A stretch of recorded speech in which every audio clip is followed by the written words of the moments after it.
you go through a breakup or a divorce and you lose a house or a car or kids, and like life don't look like what it used to.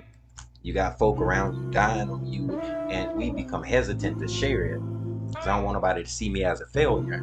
It hit me because I was like, man, you don't know how many people can relate to that. So when you're sharing it, them that need it, hanging on every word, you laying on the ground, and people just walking over you, walking around you. That testimony, that it's like somebody reaching their hand up out to you while you laying down, saying, "Hey, come on, I got you. Help you get up." Yeah, you just don't realize that it's not even for you. It sucks that a lot of the times God pulls you through the mud, but a lot of the times He pulls you through it so somebody behind you, it's that testimony that like it's gonna come after it, so you can strengthen somebody else and be like, if I came through that, don't give up, don't give in. It's not you preaching to people. That's just a life you live that didn't take me. Man, there was some stuff this past year, I swear, I didn't think I was gonna get out of. I didn't think I was gonna bounce back. I've been transparent. There was some times this year I didn't even want to get up. I didn't want to wake up. I didn't want to post. I'm talking to real people. You see, like, God is good, but I don't always see it like that. I don't always feel it. I ain't talking to folk who's so holding the upper echelons. I'm talking to real people. Be like, God, I don't like this, are you? It don't be making sense. Because like you said, things don't be for us. It be for the testimony of somebody else. A lot of times your next are tied to when you can testify that God's bringing you through your now. You sit silent on that word that He's good, but seemed like He's been bad, but He still brought me over and carried me through. And we'll end up staying in this place of not knowing what the hell be going on around you. And I call myself an encourager. To be an encourager, you often encounter. That's how you can encourage, because you done encountered like hell and headache and fight and stress and stuff. And so when you make it out, you're able to encourage somebody else that, bro, if He brought me, He'll bring you too.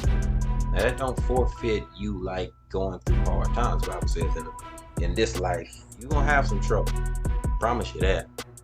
Take cheer, take courage, I think it says. If He's overcome this entire world, you overcome too. Come on.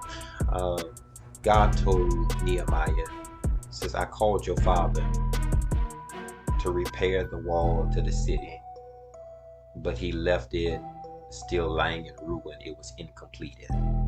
So I'm calling you, who's birthed from him, to go beyond him and fulfill what I called your family line to do. And so my word on tonight is to tell you that it's still in your blood, and so it's gonna happen over your family line. You gotta know that the grace that God affords you to survive everything that you've been through is not just for you. I don't get on here for me. I don't work for me. My drive is not for me. The reason I get up and push myself through is not really even for me. This is for the line that's coming behind me. I don't know nobody who know the children of Israel when they came out of the land of Egypt and walking into their promise. They understood to tap into the legacy that's going to leave behind me, that the promised land ain't even for me. They walked into the city of Jericho in their mental, in the natural, that never made it. Notice when Nehemiah comes on scene, having to repair the wall of Jerusalem, not Jericho. And Jerusalem stands for the place of promise, and Jericho stands for the place of manifestation. Jesus comes in the New Testament and says there was a man traveling from Jerusalem to Jericho and fell amongst thieves. They stripped him, beat him, and they left him half dead. The story of the Good Samaritan. And I gotta tell you today, you gotta know that your plight that the enemy tries to disturb is not on your journey, but it's at the place where you receive the promise in conception. He told Nehemiah, build a wall and fortify it. If Jerusalem is the promise, I need you to protect it. Because if the enemy can stop you in conception and conceiving, if he can kill the baby in incubation, then ain't no threat for you walking into your promise. And so you're protecting not only the promise over your name, but over your bloodline. I'm protecting the promise that not only God spoke to me, but God spoke to everybody that's coming down the line of my family. I'm protecting the promise. And so you serve in just what God told you to do. I'm not for me, but I'm protecting the promise God promised over everybody in my family.